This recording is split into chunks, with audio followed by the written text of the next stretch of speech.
le tribunal de grande instance de Dakar, en audience de flagrant délit, a jugé les sieurs Bah Diakhaté et Cheikh Ahmed Tidiane Ndao pour 2 infractions. Offense au Premier ministre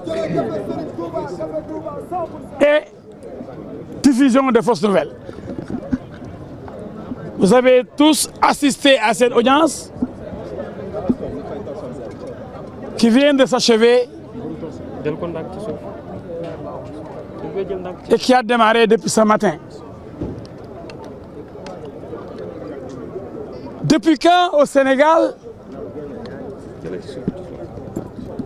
existe-t-il le délit d'offense au Premier ministre? C'est ridicule.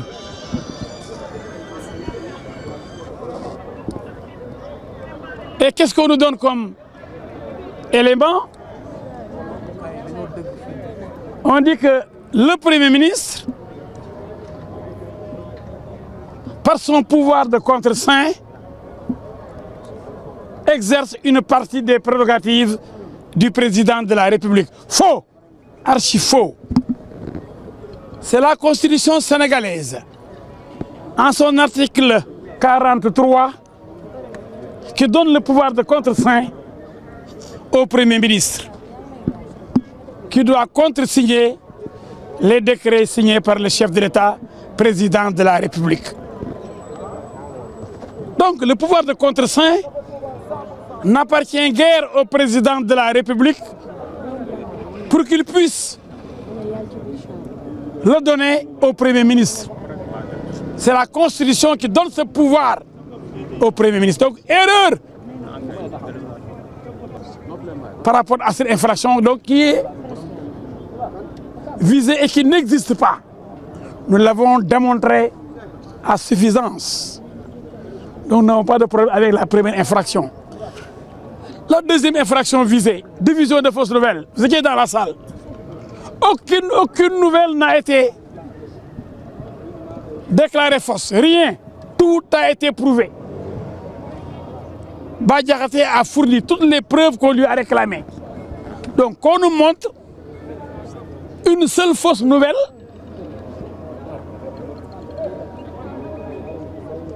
de la part de Bah Diakhaté, dans les déclarations de Bah Diakhaté. Par conséquent, la relaxe de Bah Diakhaté et de Cheikh Ahmed Tidiane Ndao s'impose. Ce procès n'avait même pas sa raison d'être. Parce que comme vous l'avez vu, les 2 infractions visées sont impossibles. En matière pénale, en droit pénal, avec notre professeur Michelet, on aurait parlé d'infractions impossibles. Les 2 infractions, offense au Premier ministre, du jamais vu, et diffusion de fausses nouvelles. Aucune nouvelle n'a été caractérisée, n'a été considérée comme fausse. Mais qu'est-ce que Bah Diakhaté et Cheikh Ahmed Tidiane Ndao font-ils en prison? Pourquoi sont-ils arrêtés donc? En tout cas, je vous le dis franchement, l'intimidation ne passera point. Bah Diakhaté que je connais, Tidiane Ndao que je connais, ces gens-là, ce sont des gens d'honneur. Ils ne mentent pas. Ils sont incapables de mentir. Et ils ne vont pas reculer. Et ils n'ont pas offensé un chef d'État. Ils n'ont pas offensé un président de la République. Et l'offense, même si ils ont parlé de Sonko, ils n'ont pas parlé de Sonko en tant que Premier ministre. C'est Sonko qui a dit lui-même qu'il avait invité en tant que chef de PASTEF le patron de la France insoumise, Jean-Luc Mélenchon, un chef de notre parti politique d'opposition de France. Mais on veut faire tout pour ramener tout à Sonko. Ce n'est pas possible. Ce n'est pas possible. Sonko n'est pas le chef de l'État. Il n'a pas de pouvoir particulier pour être protégé comme chef de l'État. On ne peut pas le protéger comme le président de la République. Le délibéré attendu. Le délibéré attendu le 3. Mais nous sommes confiants. Nous avons confiance en la justice du Sénégal. Cette justice-là, elle est forte. Elle demeure debout. Et on lui fait confiance. Et le réquisitoire du procureur? Ouf, vous savez, le procureur, c'est le moins libre des magistrats qui sont dans la salle d'audience. Le siège est totalement libre et indépendant. Mais vous savez que le ministère public, le procureur, dépend de la hiérarchie, dépend de la chancellerie, dépend du gouvernement. Et aujourd'hui, si on continue à s'acharner sur Bah Diakhaté, des militants de la paix, c'est comme si on assistait à un règlement de compte. Ce serait véritablement grave. Il avait requis déjà combien pour Bah Diakhaté? Oui, le procureur a demandé 6 mois. Oh, mais tout le monde sait qu'il n'y avait aucun argument pour même les juger. On aurait dû assister à un classement sans suite. Je vous ai dit que pour les 2 infractions visées, il n'y a rien, aucun élément constitutif. On a inventé le délit d'offense au Premier ministre. On a visé le contre-saint, erreur. L'erreur humaine. C'est que le parquet s'est trompé. Et pour la division de fausses nouvelles, aucune nouvelle fausse n'a été brandie là-bas. Tout a été prouvé par Bah Diakhaté. Le meilleur mën a wax tey mooy yàgg nañ fi. Fii la ñu yendu tey ci tribunal de grande instance hors classe de Dakar.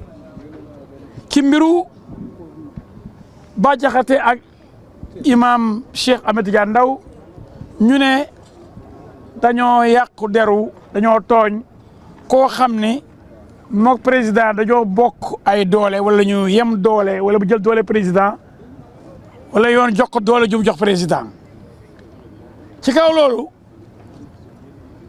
procureur bi topp Bah Diakhaté ak imam Cheikh Tidiane Ndao nee na contre-saint mooy signature bi premier ministre def bu président signé ba pare loolu premier ministre bi mu ko amee kon président moo ko jox kon président ci dooleem la joxe premier ministre contre-saint ni ko déedéet kay constitution article 43 moom moo ni yow premier ministre da nga am droit di contre-signé bu président signé par décret kon kay du mbiru président mbiru premier ministre la premier ministre moom contre-saint Ousmane Sonko moom contre-saint donc président Bassirou Diomaye mayu ko lu moom la procureur dafa juum ni président moom may premier ministre muy contre-signé muy contre-saint kon liñ toppoon Bah Diakhaté ak imam Cheikh Ahmed Tidiane Ndao qui offense au président ou à une autorité ayant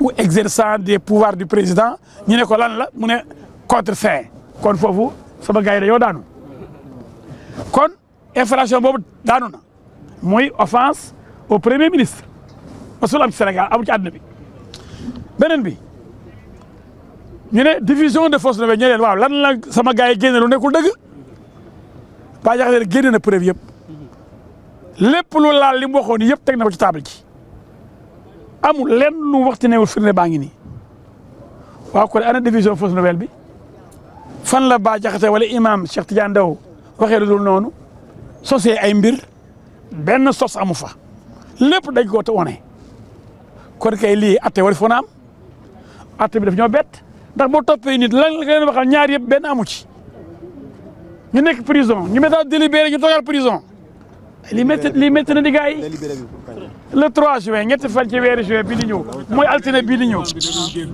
loolu amul imam dafa ni bu dee li ma wax man jullit laa métti na beneen nit maa ngi jégalu ndax nit da ngay jégalu sa morom même tabaski da ngay ko defal dara naan ko baal ma bu dee mën naa laa tooñ te yëguma ko waaye moom tooñul kenn li mu wax daf koo xam teg ko ci ay firnde yu leer waaye nag Sénégal réew waxkat la wax rek wax ak sos rek lañ fi nekkee léegi procureur nañ tëj gaay juróom benn weer sans mu indi benn dara son loxo waaw juróom benn weer ku deful dara yéen ma ngeen ko gis boo tax ñun daal suñu xel dal na ndax ñi atte moom ñoom moom seen bopp procureur nag moom ñëpp xam nañ ni jàmbaar la waaye nag dafa am ñoo ko chef dafa am ay ordre yi muy jot te loolu noonu la su réew di doxee nag kon bu mu leen bett procureur bu demandé woon 30 000 ans pour ñoom du ñu bett mais li wóor mooy ñi atte moom ñoom ñett yi atte ñoom dañuy tëj lépp ci yoon ñoom nekkul fi kenn ku dul li yoon wax rek dëgg rek ak seen tray bàmmeel